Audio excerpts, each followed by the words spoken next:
Rabu 5 Agustus tahun 2015.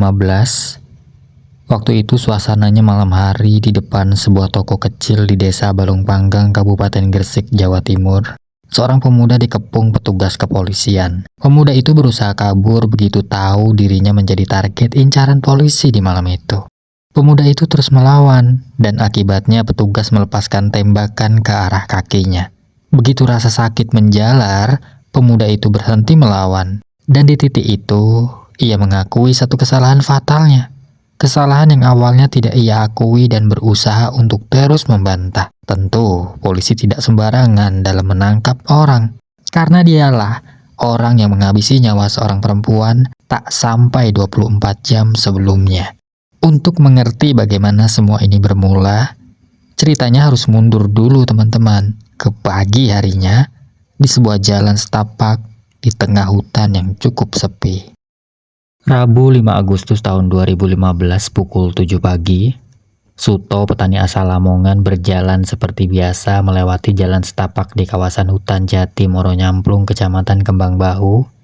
Suto memotong jalan itu melalui hutan itu menuju ladangnya. Menurutnya hanya itu jalan tercepat agar sampai di ladang. Namun tatapan matanya tertuju pada sebuah tumpukan sampah di pinggir jalan. Ia melihat bentuk yang awalnya ia kira boneka. Karena rasa penasaran, kemudian ia mendekati yang dia kira boneka itu. Setelah dilihat lebih dekat, ternyata itu adalah jasad seorang manusia dengan luka parah di area kepala. Suto berlari ke pemukiman warga dengan maksud meminta pertolongan dari warga sekitar. Kemudian, warga berdatangan ke lokasi. Sebanyak warga yang datang saat itu, tapi tidak ada yang bisa mengenali korban karena korban sudah dalam kondisi yang sangat memprihatinkan. Lalu polisi datang melakukan olah TKP dan memastikan bahwa korban adalah seorang perempuan. Belum ada nama yang terungkap, belum ada pelaku yang ditangkap. Yang ada hanya jasad seorang perempuan dengan luka yang sangat parah di area kepala. Dan satu pertanyaan besar teman-teman, siapa dia? Siapa korban ini? Jawabannya muncul lebih cepat dari dugaan polisi, karena di hari yang sama sepasang pasutri mendatangi rumah sakit tempat jasad itu dibawa. Mereka sudah melapor ke polisi malam sebelumnya, karena anak perempuan mereka hilang. Namanya Murni Cahyani, usianya 21 tahun, warga Kecamatan Kembang Bahu, Lamongan. Menurut orang tuanya, semalam anak mereka, Murni, pamit keluar rumah untuk membeli pulsa dengan membawa motor metik miliknya, dan tidak kembali lagi sejak saat itu.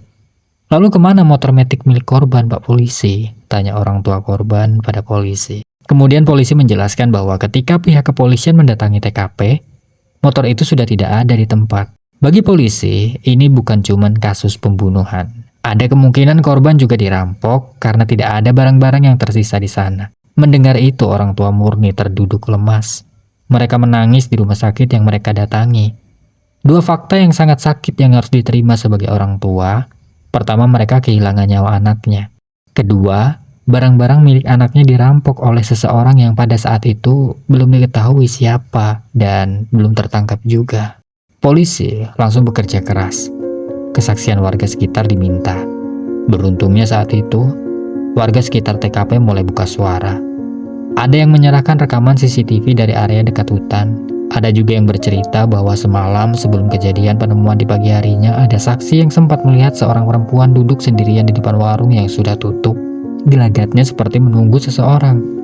Kemudian selanjutnya, rekaman CCTV dari warga memperlihatkan sesuatu yang jelas. Korban berboncengan motor dengan seorang pria. Dari titik ini, penyelidikan bergerak cepat. Polisi melacak identitas pria dalam rekaman, dan hasilnya membawa mereka langsung ke depan toko kecil di Balung Panggang, tempat cerita ini dimulai tadi.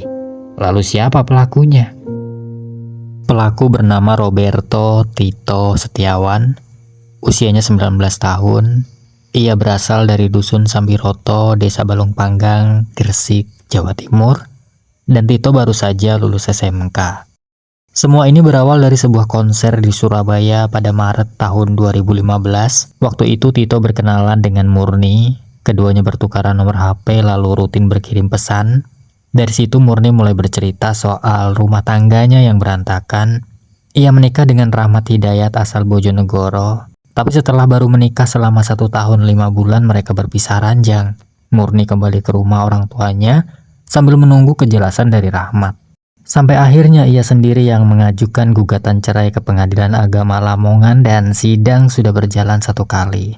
Di sela-sela itu Murni tetap bekerja di sebuah pabrik sepatu di Mantub, Lamongan dan bercerita hal yang sama ke sahabatnya Anis soal semua yang ia hadapi, soal berantaknya hubungan rumah tangganya dengan Rahmat.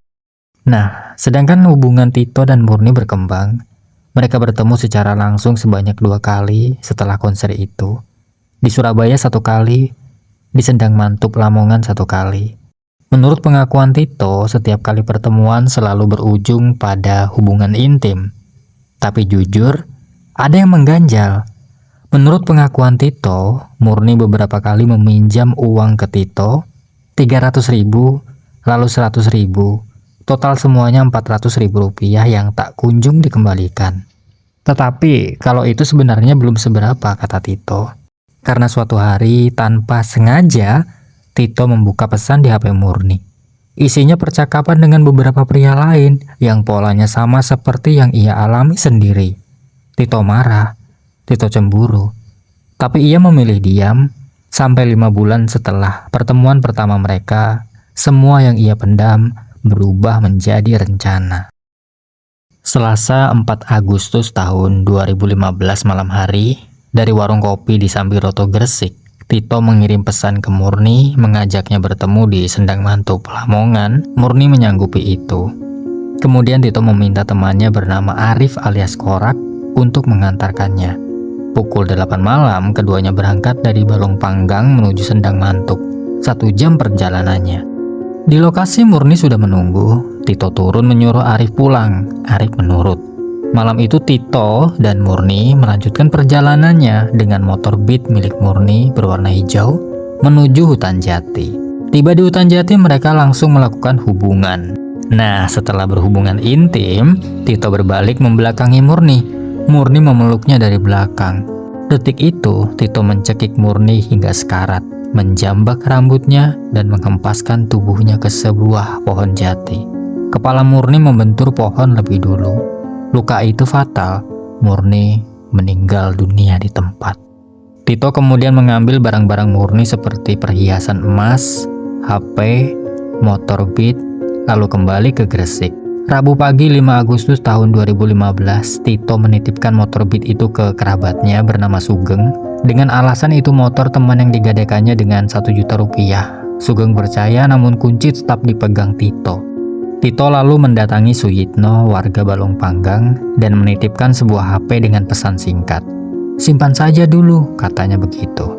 Suyitno menerima tanpa tahu asal-usulnya. Tito hanya membawa sisa perhiasan dan kunci motor untuk dirinya. Beberapa jam kemudian jasad Murni ditemukan Suto di hutan jati. Malam harinya, Tito diringkus di depan toko tempat cerita ini dimulai tadi, teman-teman. Sewaktu ditanya polisi soal motif, Tito menjawab tanpa berbelit. Sebenarnya rasa cintanya ke Murni itu sangatlah kecil. Kekecewaannya yang jauh lebih besar karena merasa dimanfaatkan dan tahu bahwa Murni menghubungi pria lain. Cemburu katanya enggak juga, hanya sedikit, kata Tito. Ia juga mengaku tidak berniat menjual barang-barang korban. Semua, termasuk pelat motor yang dilepas, hanya untuk menghilangkan jejak saja agar pelariannya mulus. Namun belum 24 jam, justru polisi terlebih dulu meringkusnya. Kamis 28 Agustus tahun 2015, Arif alias Korak dan Suyitno turut diperiksa oleh polisi. Setelah pemeriksaan, keduanya dinyatakan tidak terlibat. Tito sendiri yang menegaskan bahwa Arif cuma mengantarkannya. Suyitno cuma dipaksa menyimpan HP tanpa tahu isi ceritanya. "Inti dari semua ini, sayalah yang bersalah, Pak Polisi," kata Tito. Bagi Arif dan Suyitno sendiri, kabar ini datang seperti kejutan yang sulit dipercaya. Selama ini mereka mengenal Tito sebagai orang yang pendiam dan santun, tipe teman yang jarang bikin masalah. Tidak ada satupun dari mereka yang menyangka sosok yang biasa nongkrong bareng itu menyimpan rencana sekelam ini. Rabu 9 September tahun 2015, rekonstruksi digelar di Jalan Ring Road Selatan, Desa Tambak Boyo, Kecamatan Tikung, Lamongan. Bukan di TKP yang sebenarnya. Tito memperagakan 29 adegan dari pertemuan dengan Murni, sampai menyingkirkan jasad ke tumpukan sampah-sampah. Kasus ini jadi sorotan sebab status pernikahan murni yang belum resmi bercerai dan usia pelaku yang baru 19 tahun, tapi menyusun rencana yang sematang ini. Kasus berjalan hingga ke meja hijau. Waktu itu Rabu 13 Januari tahun 2016, Pengadilan Negeri Lamongan menjatuhkan vonis 17 tahun penjara kepada terdakwa Roberto Tito Setiawan. Sebenarnya vonis ini terbilang lebih ringan dari tuntutan JPU yang meminta Tito dihukum 20 tahun penjara. Kasus ini telah selesai, teman-teman. Roberto Tito Setiawan dijatuhi vonis 17 tahun penjara. Kisah ini menunjukkan bahwa amarah yang hanya berlangsung sesaat dapat berujung pada hukuman yang harus dijalani selama bertahun-tahun. Sementara itu, keluarga korban harus hidup dengan kehilangan yang tidak akan pernah tergantikan. Namun, hingga kini mungkin masih ada yang bertanya-tanya, apakah semua yang disampaikan Tito itu benar-benar menggambarkan apa yang terjadi malam itu? Ataukah pengakuan tersebut hanyalah alasan untuk menutupi niat lain yang sudah ia rencanakan sejak awal? Jawabannya pasti mungkin hanya diketahui oleh Tito itu sendiri. Semoga apapun yang terjadi dalam kisah kali ini bisa menjadi pengingat bagi kita semua ya teman-teman. Ambil sisi baiknya sebagai pelajaran dan jadikan sisi buruknya sebagai sesuatu yang tidak perlu untuk ditiru. Karena pada akhirnya setiap keputusan yang kita ambil hari ini bisa menentukan seperti apa kehidupan kita di kemudian hari. Akhir kata, saya Mas Kepo mengakhiri kisah ini. Wassalamualaikum warahmatullahi wabarakatuh.